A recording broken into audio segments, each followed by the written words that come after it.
हे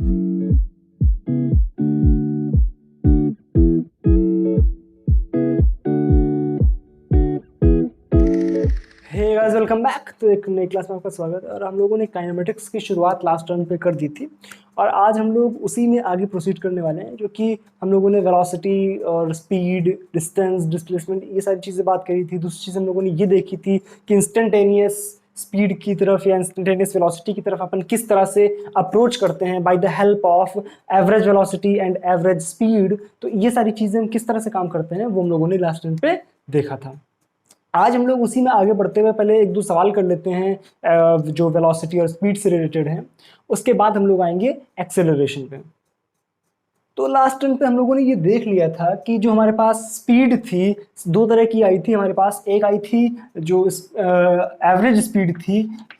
average speed जो थी, इसको अपन यू से दिखा देते हैं। यू जो एवरेज आ रहा था, यू एवरेज का फॉर्मूला आया था हमारे पास delta X upon delta T, यानी total distance upon total time. ठीक है ना। दूसरी चीज, जब हम लोगों ने इंस्टेंटेनियस स्पीड की बात करी तो यू इंस्टेंटेनियस जब हम लोगों ने निकाला था तो उसका फॉर्मूला क्या था, D x by D T. यहाँ तक भी बात क्लियर है। ठीक भाई। दूसरी चीज हम लोगों ने ये बात करी थी कि जब हम एवरेज वेलोसिटी की बात करते हैं तो वी एवरेज जब हम निकालते हैं, इसको हम वी से दिखा रहे हैं वेलोसिटी को, ये हमारी वेलोसिटी है। याद करो, बताया था कि जो वेलोसिटी होती है वो वेक्टर क्वांटिटी होती है और जो स्पीड होती है वो हमारी स्केलर क्वांटिटी होती है। तो वी एवरेज जब हम निकालेंगे तो ध्यान से देखो क्या करेंगे, delta S by delta T. Delta S by delta T, total displacement upon total time, इसकी एक पर्टिकुलर डायरेक्शन भी आएगी। ठीक भाई। दूसरी चीज अगर अपन बात करें कि वी इंस्टेंटेनियस क्या होता है, यानी इंस्टेंटेनियस वेलोसिटी का फॉर्मूला क्या था, याद करो कितना आया था, D S by D T. ठीक है ना। ये हमारा क्या था, सिंपल डिफरेंशिएशन। याद करो, इसमें हम क्या कर रहे थे कि जब हम एवरेज से इंस्टेंटेनियस की तरफ प्रोसीड कर रहे थे तो हमने जो टाइम इंटरवल था, जो पर्टिकुलर टाइम इंटरवल के बीच में हम एवरेज वेलोसिटी या एवरेज स्पीड कैलकुलेट कर रहे थे, उस टाइम इंटरवल को अपन जीरो की तरफ टेंड करा रहे थे, जिसकी वजह से हम एवरेज से इंस्टेंटेनियस की तरफ बढ़ पाए थे। याद है ना। तो बच्चों अब हम लोग क्या करेंगे, देखो ध्यान से। अब लेट अस सपोज इसमें क्वेश्चन किस तरह से फर्स्ट ऑफ ऑल दिए होते हैं। तो मान लो इस तरह से कुछ क्वेश्चंस लिखे हुए हैं। फर्स्ट ऑफ ऑल आपको कुछ इस तरह से देगा कि कोई पार्टिकल है वो इस तरह से चल रहा है कि जो उसका डिस्प्लेसमेंट है वो समय के साथ कुछ इस तरह से बदल रहा है। मान लो 2t² प्लस 5t, इस तरह से वो बदल रहा है उसका डिस्प्लेसमेंट। ठीक भाई। अब आपसे बोला क्या गया कि find average velocity and instantaneous velocity in 2 seconds. Find v average, v average क्या है, हमारी average velocity, and v instantaneous velocity at t is equal to 2 second. यानी 2 सेकेंड में हमारी जो एवरेज वेलोसिटी है वो कितनी है और इंस्टेंटेनियस वेलोसिटी वो कितनी है। फर्स्ट ऑफ ऑल जब हम एवरेज वेलोसिटी निकालेंगे तो हमें क्या करना पड़ेगा, देखना पड़ेगा कि 2 सेकेंड में उसके जो डिस्प्लेसमेंट है वो कितना हो गया।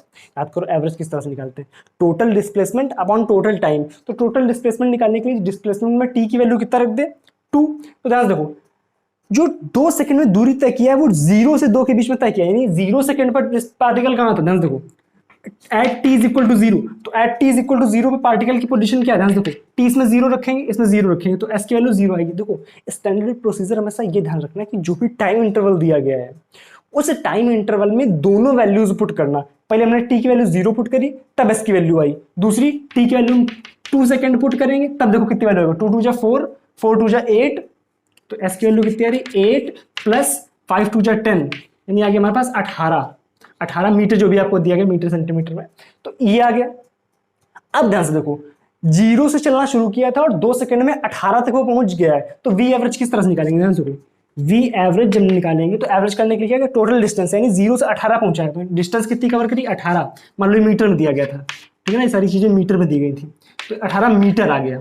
ठीक है। अपॉन टाइम कितना लगा है, 0 से 2 सेकंड के बीच में 2 सेकंड का टाइम लगा है, तो ये आ गया 9 मीटर पर सेकंड।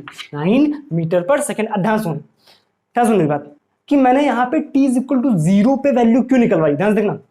लेट अस सपोज यहाँ पे सवाल में दिया होता 2t² plus 5t plus 6, 2t² plus 5t plus 6। अब देखो ध्यान से, ज्यादा होशियार बच्चे क्या करते हैं, तुरंत यहाँ पर t की वैल्यू 2 रख दी, एस की वैल्यू आ गई, ध्यान से देखो टी की वैल्यू जब 2 रखेंगे तो एस की वैल्यू कितनी आएगी, यहाँ पर एस की जो वैल्यू आ जाएगी, ध्यान से देखो दो दोनों या 18 और 6 24 आ जाएगी। ठीक, वो डायरेक्ट क्या करेंगे 24/2 कर देंगे।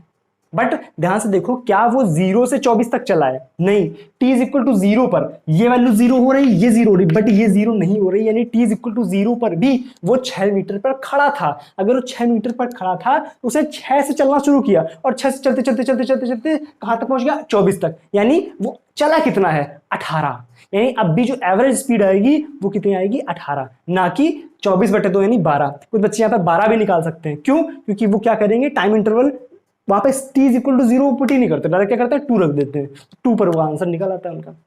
तो ये बात हो गई हमारी एवरेज वेलोसिटी की। जब भी हम इंस्टेंटेनियस की बात करेंगे तो इंस्टेंटेनियस के लिए क्या करेंगे, ध्यान देखो v इंस्टेंटेनियस, ध्यान देखो क्या आएगा, हमें क्या करना है ds/dt करना होता है, ds/dt। जब इसका डिफरेंशिएशन करेंगे, ध्यान देखो डिफरेंशिएशन में क्या होता है 2 तो कांस्टेंट है, t स्क्वायर का करेंगे तो 2 आगे आ जाएगा, क्या हो जाएगा 2t प्लस 5 कांस्टेंट t का 1, ठीक है, कितना आ गया ये 2 2 जा 4t plus 5, 4t plus 5। t की वैल्यू कितनी रखनी, कितने सेकंड पर निकालना 2 सेकंड पर, तो t की वैल्यू जब 2 सेकंड पुट करेंगे, ध्यान देखो बच्चों t की वैल्यू जब 2 सेकंड पुट करेंगे तो v इंस्टेंटेनियस कितना आ जाएगा यहाँ पर 4 दूनी 8 8 5 13 मीटर पर सेकंड, 13 मीटर पर सेकंड। बात क्लियर आता है, इसको नोट करो, बात क्लियर है तक। अब देखो दूसरी चीज हम क्या बात करते हैं, इंस्टेंटेनियस चीज निकालना सीखे। इंस्टेंटेनियस में क्या करना है सिंपल डिफरेंशिएशन कर देना है, और एवरेज निकालने के लिए हमें क्या करना है कि जितने 2 टाइम इंटरवल दिए गए, पहले टाइम इंटरवल पर उसकी वैल्यू रखो, दूसरे पर रखो, और फिर उस पूरे डिस्टेंस के बीच में जो हमने कवर किया है, दूरी हमने कवर करी, वो निकालो, अपॉन टाइम इंटरवल कर दो, आंसर आ गया। ठीक भाई, दूसरी चीज अपन किस तरह से बात करते हैं, ध्यान से एक सवाल आया हुआ था, एनडीए में आया हुआ सवाल है, एनडीए 2019 में पूछा गया सवाल था। सवाल कुछ इस तरह से था, 2019 एनडीए में पूछा गया था, एंड पेपर 2 की बात है शायद, ठीक है ना, एनडीए पेपर 2। सवाल किस तरह से था, डाटा कुछ इस तरह से था कि एक आदमी जो है, देखो डाटा इधर उधर हो सकता है बट जो पैटर्न था वो बिल्कुल सेम था, इस तरह से दिया हुआ था कि एक आदमी है वो एक पर्टिकुलर डायरेक्शन में 50 किलोमीटर चलता है, ठीक है, वो मान लो इसका घर यहां पर था तो 50 किलोमीटर चलता है, और 50 किलोमीटर चलने के बाद वो वापस वहीं से मुड़ जाता है और वापस अपने घर पर आ जाता है, यानी 50 किलोमीटर गया, मुड़ा, 50 किलोमीटर वापस आ गया अपने घर पर। आपसे पूछा गया था उसमें कि ये जो उसने दूरी कवर करी थी ये उसने, और 50 किलोमीटर जब चला था तो जाने और आने में सर जो टोटल टाइम लगा था वो टोटल टाइम लगा था हमारा 2 घंटे, ठीक है ना। डाटा इधर उधर हो सकता है, ठीक है, क्वेश्चन मिला के अपना देख लेना, तो डाटा इधर उधर हो सकता है, तो टाइम लगभग लगा था 2 घंटे। अब टाइम अगर 2 घंटे लगा था, आपसे उसमें पूछा गया था कि वी एवरेज की वैल्यू बताओ, वी एवरेज की वैल्यू बताओ। तो वी एवरेज की वैल्यू सिंपल निकालने के लिए क्या करते हैं, ध्यान देखो डिस्टेंस हमने कितना कवर किया, ध्यान देखो सॉरी डिस्प्लेसमेंट हमने कितना किया।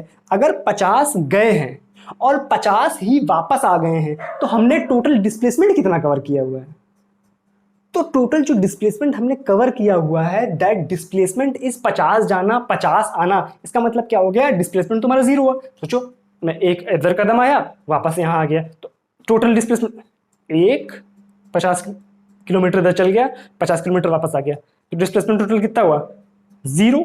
मैं तो अपनी जगह से हिला ही नहीं, मतलब 50 जाके 50 आ गया, डिस्प्लेसमेंट तो 0 हुआ। तो अब ध्यान देखो अगर डिस्प्लेसमेंट 0 यानी डेल्टा एस की वैल्यू कितनी है 0 अपॉन डेल्टा टी, टी हमारा 2 घंटे यानी 0/2, यानी आंसर कितना आ रहा 0।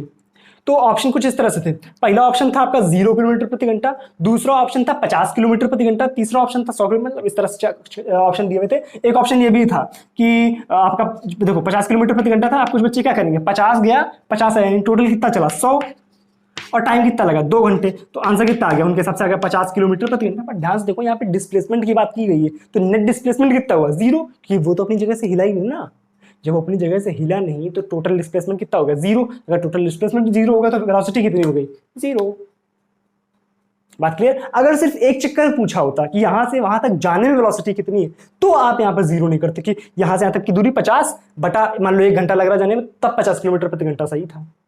समझ आ रहा है ना। तो इस तरह से आप सवालों को अप्रोच करेंगे। तो ये आप पुराने एग्जाम्स में भी आपने सवाल देख सकते हो कि किस तरह से आपके क्वेश्चंस पूछे जा रहे हैं। तो इस तरह से कुछ क्वेश्चंस आपके आते हैं। अब आगे हम लोग क्या बात करेंगे उस पर नजर डालते हैं। तो एक क्वेश्चन का पैटर्न ये हो गया कि आपको simple displacement as a function of time दे सकता है और आपसे वेलोसिटी पूछी जा सकती है। दूसरा देखो, अब यहाँ पे हम लोगों ने वेलोसिटी की टर्म्स में बात किया था, स्पीड की टर्म्स में बातें करी जा सकती थी, बट सेम ही बात होती है। तो हम लोगों ने वेलोसिटी की टर्म्स में जनरल बातें कर ली, तो और उसी में जनरली पूछे जाते हैं सवाल, ठीक है ना। दूसरी चीज हम लोग किस तरह से बात कर सकते थे कि आपको velocity as a function of time दिया होता है इस तरह से कि कोई एक पार्टिकल है वो कुछ इस तरह से चल रहा है कि उसकी जो वेलोसिटी है वो समय के साथ कुछ इस तरह से परिवर्तित हो रही है, टी स्क्वायर प्लस 1 इस तरह से परिवर्तित हो रही है, जिस तरह से चेंज हो रही है। अब आपसे बोला गया है कि बताओ अगर पार्टिकल ने s इज इक्वल टू 0 से चलना शुरू किया, तो बताओ t is equal to 2 second पर पार्टिकल कहां पर था। पार्टिकल की पोजीशनिंग पूछी गई है। तो अगर पार्टिकल की पोजीशन पूछी गई है, ध्यान से देखो, v इज इक्वल टू क्या था, ds बाई dt, ये था। dt को इधर भेजो, इधर क्या बचा, ds is equal to v dt, और दोनों तरफ क्या कर दो, इंटीग्रेशन। बात क्लियर है ना। इधर s जो जहां से पार्टिकल चलना शुरू किया यानी si से s फाइनल जहां तक हमें निकालना है, इधर t की लिमिट t1 से t2, ठीक है। अब ध्यान देखो, ये हमारा सिंपल इंटीग्रेशन है। तो अब देखो जब ds का इंटीग्रेशन करेंगे तो सिंपल क्या आ जाएगा, s यानी s final minus s initial is equal to v dt, ठीक है ना। तो v तो हमारा दिया गया है t स्क्वायर प्लस 2, तो इसका इधर ही लिख लेते हैं t स्क्वायर प्लस 2 सॉरी 1 है इंटू dt, ठीक है ना। और समय की लिमिट कहां से कहां तक है, समय 0 से लेके 2 सेकंड के बीच में दिया गया, तो समय 0 से 2, टी स्क्वायर का integration T cube by 3। I hope आपको इंटीग्रेशन आता है, और अगर नहीं भी आता है तो आप जो मैंने इसी सीरीज में आपको मैथमेटिकल जो क्लास थी यानी जो बेसिक मैथमेटिक्स थी वो आपको सिखाई थी, तो आप जाके वहां से सीखने का प्रयास करें, ठीक है ना। आई होप यहां तक आपने सीखा होगा, ठीक है। टी स्क्वायर बाई 3 प्लस 1 का इंटीग्रेशन क्या हो जाएगा, टी, ठीक। लिमिट कहां से, 0 से 2 तक। ध्यान देखो क्या गया, हमें इस पार्टिकल ने शुरू कहां से किया था, एस इनिशियल क्या था 0, इसको एस इनिशियल लिख लेते हैं। तो एस फाइनल हमारा सिंपल क्या आ जाएगा, एस इनिशियल 0 रख दिया तो एस फाइनल क्या आ जाएगा, ध्यान देखो 2 दूना 4 दूना 8/3 8/3 प्लस 2, और लोअर लिमिट रखेंगे तो हमारा क्या हो जाएगा, सब पूरा 0, यानी आ गया 3 2 6 और 8 8 6 14 बचा 3 सॉरी बटा 3 इतने मीटर। यानी अगर हम बात करें 2 सेकंड पर पार्टिकल कहां पहुंच गया था, 14/3 मीटर वो चल गया था, 14/3 मीटर इसका आंसर है। तो आपसे किस तरह से पूछ सकता है, जो डिस्प्लेसमेंट है वो as a function of time देके आप इससे वेलोसिटी पूछ सकता है किसी भी टाइम पर, और दूसरी चीज आपको velocity as a function of time दे के आपसे वो डिस्टेंस पूछ सकता, सॉरी डिस्प्लेसमेंट पूछ सकता है किसी पर्टिकुलर इंस्टेंट पे। बात क्लियर है तक। अब आगे हम इसमें किस तरह की बातें करते हैं, देखो ध्यान से, पहले नोट करो। आई होप यहाँ तक की बातें जो है वो आपको समझ आई होंगी। अब अगली चीज हम लोग इस पे क्या बात करेंगे, देखो एक क्वेश्चन आपसे पूछता हूँ, देखो ध्यान से। मान लो मैंने बोला, चलो एक चीज ध्यान से सुनो पहले। मान लो आपको वेलोसिटी जो है कुछ इस तरह से दी गई है, हम लोग आई जे कैप में बात करेंगे, आई जे के कैप में बात करेंगे। मान लो ये दिया गया आपको I V is equal to 2 I cap, ये वेलोसिटी दी गई है, यानी एक्स डायरेक्शन में वेलोसिटी दी गई है, ठीक है। दूसरी वेलोसिटी आपको, दूसरे पार्टिकल है उसकी वेलोसिटी कुछ इस तरह से दी गई 2 I cap plus 3 J cap, ठीक है। तीसरी वेलोसिटी कुछ इस तरह से दी गई तीसरे पार्टिकल की 2 I cap plus 3 J cap plus 4 के कैप। बात क्लियर है तक। तो आप सिंपल पूछा गया इसमें से 1D 2D 3D ये तीनों चीजें कौन सी है, तो आपके ख्याल में क्या होगा, ये वाला क्या है 1D है ना, ये वाला क्या होगा 2D है, और ये वाला क्या होगा हमारा 3D। क्या हमारा राइट, क्या बात सही बिल्कुल लिखी, क्या ये 1D है, ये 2D है, ये 3D है। ध्यान से देखना, क्या ये पार्टिकल 1 डायमेंशन में चल रहा है, क्या ये पार्टिकल 2 डायमेंशन में चल रहा है, और क्या ये पार्टिकल 3 डायमेंशन में चल रहा है, नहीं, ये तीनों के तीनों आपके 1 डायमेंशनल में चल रहे हैं। ये क्या बात होगी भाई साहब। देखो बेटा एक बात मेरी ध्यान से सुनो, 1 डायमेंशन का मतलब क्या होता है, सिंपल सोचो। अगर सोचो मैंने बोला कि एक पार्टिकल 1 डायमेंशन में चल रहा है, इसका मतलब क्या है, वो एक स्ट्रेट लाइन में चल रहा है। 1 डायमेंशन का सिंपल मतलब क्या है, सोचो एक पार्टिकल यहां से यहां तक मूव करा तो उसको क्या बोलेंगे 1 डायमेंशन, ठीक है ना। अब अगर वो पार्टिकल सोचो सिर्फ इसी डायरेक्शन में स्ट्रेट लाइन ना चल के वो इस डायरेक्शन में भी स्ट्रेट लाइन चल सकता है, वो इस डायरेक्शन में भी स्ट्रेट लाइन चल सकता है, वो इस डायरेक्शन में भी स्ट्रेट, ये तो मैटर, ये देखो अगर मैंने 1D बोला है तो I am not stick to that condition कि जो पार्टिकल है वो एक पर्टिकुलर एक्स डायरेक्शन या पर्टिकुलर वाई डायरेक्शन या पर्टिकुलर जेड डायरेक्शन जा रहा है। स्ट्रेट लाइन का ये मतलब नहीं है कि वो एक्स में है या वो वाई में है या वो जेड में है। स्ट्रेट लाइन का सिंपल मतलब होता है straight line in any random direction. तो अगर रैंडम डायरेक्शन की बात करें तो देखो ध्यान से, 2i कैप क्या है, सिंपल x डायरेक्शन में स्ट्रेट लाइन की बात कर रहे हैं। 2i cap plus 3j cap, यानी अगर ये हमारा x है और ये हमारा y है तो x और y के बीच में कहीं ये वेक्टर है, लेकिन है तो सिंपल ये वेक्टर डायरेक्ट स्ट्रेट लाइन का वेक्टर है, ठीक है ना। और ये भी क्या है, 3D में एक वेक्टर है, लेकिन जो इनका वेक्टर रहेगा वो तो एक स्ट्रेट लाइन है। 2i cap plus 3j cap plus 4k cap, ये सिंपल क्या, देखो ध्यान से, नई बात समझ में आ रही है, देखो सुनो, इस तरह से होता है जब भी ये मान लो x है, ये y है और ये हमारा z है, ठीक है। तो जब भी हम बात करें 2i कैप, तो x में गया 2, ठीक है, y में गया 3 और z में आ गया हम कितना, z इस डायरेक्शन में ना, z हमारा इस डायरेक्शन में है, तो इसको थोड़ा सा पैरेलल बनाते हैं इस डायरेक्शन, ठीक है ना, इस तरफ कुछ आ गया। तो इसका मतलब क्या है, हम यहां पर पहुंच गए, तो ये वेक्टर ही तो है, यहां से वहां तक की जो पॉइंट है हमारा सिंपल एक वेक्टर है। बात क्लियर है यहां तक, तो है तो ये तीनों स्ट्रेट लाइन ही। तो इस वजह से 2i कैप, इसकी बात करें, इसकी बात करें, इसकी बात करें, तीनों हमारे किस तरह के हैं, 1D है। तो 2D कैसा होता है, अगर ये 1D है तो 2D किस तरह का दिखता है, देखो ध्यान से, एक पार्टिकल अगर स्ट्रेट लाइन में चल रहा है, किससे चल रहा है, स्ट्रेट लाइन में, तो वो हमेशा 1D होगा। एक पार्टिकल अगर स्ट्रेट लाइन में चल के, यानी किसी भी दो डायरेक्शन में चले, मान लो इस तरह से गया, ये चला गया, तो ये कैसा हो गया, 2D हो गया। यानी एक्सेप्ट स्ट्रेट लाइन किसी भी कर्व में चल रहा है, स्ट्रेट लाइन को छोड़ के किसी दूसरे कर्व में चल रहा है, मान लो ये गया, तो ये क्या है आपका स्ट्रेट, सॉरी 2D है, ठीक है ना, ठीक है ना, ये क्या है आपका 2D है, ठीक है ना, एक प्लेन पर सिंपल हो, यानी x और y दोनों में मूव कर सके। यानी सोचो मैं इस तरह से गया और इस तरह से ऊपर की तरफ चढ़ गया, ठीक है ना, तो केवल दो डायरेक्शन में, या इस तरह से गया, सोचो मैं यहां आया और इस तरफ मुड़ गया, तो ये क्या हो गया हमारा 2D। अब 3D कैसा होता है, देखो ध्यान से, 3D का मतलब क्या है, 3D का मतलब, 3D को तो पहले बोर्ड पे हम दिखाई नहीं सकते, 3D का किस तरह से होगा, ये मान लो इधर भी चला कुछ, इधर भी चला कुछ, इधर भी चला कुछ, इधर, ये मतलब आप इस तरह समझ सकते हैं कि एक जो चिड़िया होती है हमारे पास, एक जो चिड़िया होती है हमारे पास, एक जो चिड़िया जब उड़ती है तो वो 3D में उड़ती है। कभी भी ये नहीं होता है, आप एरोप्लेन की बात करें तो एरोप्लेन कभी भी 1D 2D 3D में नहीं, उसका वो चिड़िया की तरह उड़ता है, मतलब ये नहीं कि बिल्कुल लहरा लहरा के उड़ रहा है, ठीक है ना, वो बेसिकली जाता लगभग स्ट्रेट लाइन है, बट थोड़ा बहुत डायरेक्शन तो चेंज होती है। अब सोचो मान लो मैंने आपसे बोला कि एक गाड़ी जो है वो रोड पर जा रही है, ठीक भाई, तो it is a example of 1D 2D और 3D। एक रोड पर गाड़ी जा रही है, तो ये एग्जाम्पल 1D का है, 2D का है या 3D का, ये आपको बताना है।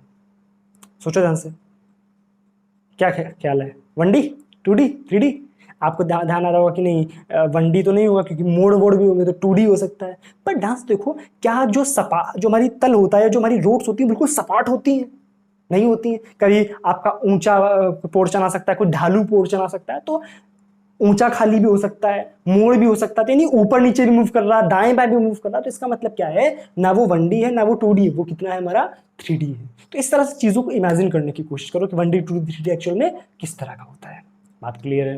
अब अभी तक जो हम भी पढ़ रहे हैं वो हम सिंपल 1D की बात कर रहे हैं, अभी आपके कुछ टाइम तक 1D के लिए बात करेंगे, बाद में हम लोग प्रोजेक्टाइल मोशन जब पढ़ना शुरू करेंगे तब हम आएंगे 2D में, ठीक है ना। बात क्लियर, ठीक, ये आप अपनी भाषा में जरूर लिख लेना। तो बच्चों आई होप आपको वेलोसिटी और स्पीड का ये जो कॉन्सेप्ट है वो समझ आया होगा। अब हम लोग इसमें अगली चीज किस तरह की बात करते हैं, वो हमारी है एक्सीलरेशन। क्या है, एक्सीलरेशन।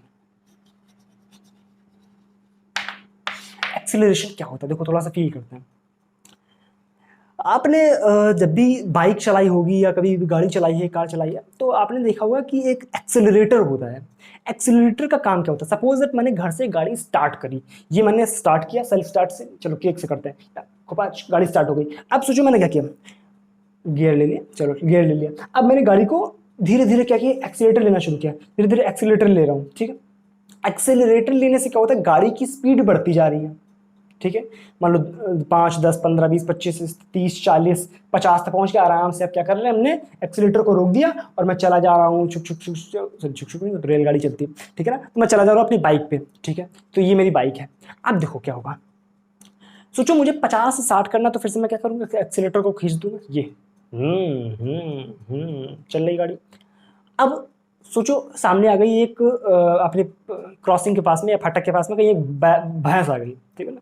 भैंस अगर आ गई तो हम क्या करेंगे, कुत्ता आ गया रास्ते में, कुत्ते ने क्या खूब ब्रेक लगाई और एकदम से बिल्कुल धीरे से एक्सीलरेटर डाउन, ब्रेक लग गई। तो एक्सीलरेटर जब डाउन किया तब क्या हुआ, वेलोसिटी डिक्रीज हुई। जब हमने एक्सीलरेटर पढ़ाया था तो वेलोसिटी इंक्रीज हुई थी। एक्सेलरेशन सिंपल वर्ड का मतलब क्या होता है कि वेलोसिटी का घटना या बढ़ना समय के साथ, कि समय के साथ अगर हम वेलोसिटी को बढ़ाएं या घटाएं तो उसको बोलते हैं कि बॉडी एक्सेलरेट हो रही है। अब अगर स्पीड बढ़ रही है समय के साथ तो उसको हम बोल देते हैं एक्सेलरेशन सिंपल, और अगर स्पीड घट रही है तो एक्सेलरेशन, वो नेगेटिव जो एक्सेलरेशन होता है उसको हम सिंपली रिटार्डेशन भी कई जगह पर यूज कर देते हैं, रिटार्डेशन भी आप बोल सकते हैं। बात क्लियर यहाँ तक। तो एक्सेलरेशन से आपको फील क्या आनी चाहिए कि अगर सोचो मैंने एक्सेलरेटर खींचा तो मेरी स्पीड जो है वो समय के साथ चेंज हो रही है। यानी स्पीड, सॉरी, अगर अपन एक्सेलरेशन की सिंपल बात करें, स्पीड नहीं वेलोसिटी की अपन सिंपल बात करते हैं, तो वेलोसिटी के टाइम के साथ चेंज होने की जो रेट होती है उसी को बोलते हैं हम एक्सेलरेशन। बात क्लियर कि समय के साथ में वेलोसिटी कितना चेंज हो रही है, यही क्या हमारा एक्सीलरेशन। ठीक भाई, देखो अब वही दो चीजें, एक्सीलरेशन भी हमारा इसमें दो तरह का हम लोग देख सकते हैं। एक हमारा एवरेज एक्सीलरेशन, ए एवरेज का फॉर्मूला आप सिंपल देखो ध्यान से। अब ये क्या है, वेलोसिटी जो है समय के साथ चेंज हो रही है, यानी टोटल वेलोसिटी चेंज, या बोल सकते हैं change in velocity upon time, total time taken, कि जितने टाइम में वेलोसिटी चेंज हुई, delta we upon delta T, ये क्या हमारा एवरेज एक्सीलरेशन। बट जब हम इंस्टेंटेनियस एक्सीलरेशन की बात करेंगे, ए इंस्टेंटेनियस, तो उसको किस तरह से सकते हैं, डीवी बाई डी टी। अब फिर से वही सवाल हो सकते हैं कि हमें v as a function of t दिया होगा इस तरह से, v is equal to 2t square plus 5t plus 6t cube, इस तरह से सवाल दिया हुआ है। आपसे बोल दिया कि एक्सीलरेशन निकालो 2 सेकंड पर, t बराबर 2 सेकंड पर या t बराबर 3 सेकंड पर, आपसे एक्सीलरेशन पूछ दिया गया। ठीक है ना, इस सवाल को किस तरह से सिंपल करेंगे हम क्या करेंगे कि इसका डिफरेंशिएशन कर देंगे विद रिस्पेक्ट टू टाइम, क्या निकाल देंगे, dv बाई dt, इसका भी डिफरेंशिएशन पूरे का कर देंगे, t इज इक्वल टू रख देंगे, हमारा क्या आ जाएगा, इंस्टेंटेनियस एक्सीलरेशन एट, जैसे उसमें किया था। अगर एवरेज की बात करता है तो t इज इक्वल टू 0 पर निकालेंगे, t इज इक्वल टू 2 पर निकालेंगे, 3 पर, जो भी हमें पूछा गया है, और उन दोनों का डिफरेंस अपॉन टोटल टाइम। बात क्लियर। तो इस तरह से हम इन सवालों को भी उस सवाल की तरह कर सकते हैं। अब इसमें और भी कई अच्छे तरह के सवाल बनाए जा सकते हैं एक्सीलरेशन में, वेलोसिटी में, उनको अपन नेक्स्ट क्लास में सीखेंगे। तो आई होप एक्सेलरेशन का जो कॉन्सेप्ट है उसकी फील थोड़ी थोड़ी आपको आ गई होगी। एक्सेलरेटर से हमेशा फील किया करो, एक्सेलरेशन का मतलब क्या है, change in velocity with respect to time, और जो नेगेटिव एक्सेलरेशन होता है उसको अपन रिटार्डेशन भी बोलते हैं। गर्मी काफी ज्यादा हो रही है, तो आई होप ये क्लास आपको पसंद आई होगी। अगर क्लास पसंद आई है, जो नहीं को कुछ भी, ठीक है ना, लाइक चलो कर देना मन होगा, तो और दूसरी चैनल को सब्सक्राइब कर देना अगर अभी तक नहीं किया। और अब मिलते हैं अगली क्लास में। अगली क्लास में हम लोग थोड़े से और अच्छे सवाल करेंगे और इसमें आगे प्रोसीड करेंगे, फिर धीरे धीरे हम लोग प्रोजेक्टाइल मोशन की तरफ बढ़ेंगे। और एक चीज़ और, ये आपके एनडी की जो फॉर्म की डेट है वो तो आई गई, और फॉर्म भर दो आप लोग, ठीक है। और कोई दिक्कत हो तो नीचे कमेंट सेक्शन में पूछ लो, या इंस्टाग्राम पे आके पूछ लेना, ठीक है ना। मिस्टर फिजिक्स नाम से मिस्टर फिजिक्स 31 मेरी यूज़र ID नाम है, ठीक है, तो वहाँ पूछ लेना आके। तो चलो मिलते हैं अगली क्लास में। अगर कोई प्रॉब्लम है तो बता देना, ठीक है। चलो तब तक के लिए, कहाँ तक ये, इसमें एक चीज़ ध्यान सुन लेना कि इसके आप खुद से एनसीईआरटी से सवाल की कोशिश करेंगे, जो भी मैंने पढ़ाया उसको एनसीईआरटी से करने की कोशिश करेंगे। एनसीईआरटी आपको फॉलो करनी है, ठीक है। एनसीईआरटी से करने की कोशिश करेंगे, उसके बाद मैं खुद भी आपको सवाल दूंगा, आप वो भी करेंगे। अभी मैं पीडीएफ में कुछ नहीं दे रहा हूँ, ठीक है ना। आज जल्दी मैं आपको पीडीएफ में भी कुछ सवाल दूंगा, तो आप वो भी ट्राई करेंगे, ठीक है। चलो मिलते हैं अगली क्लास में, तब तक के लिए thank you so much, bye bye.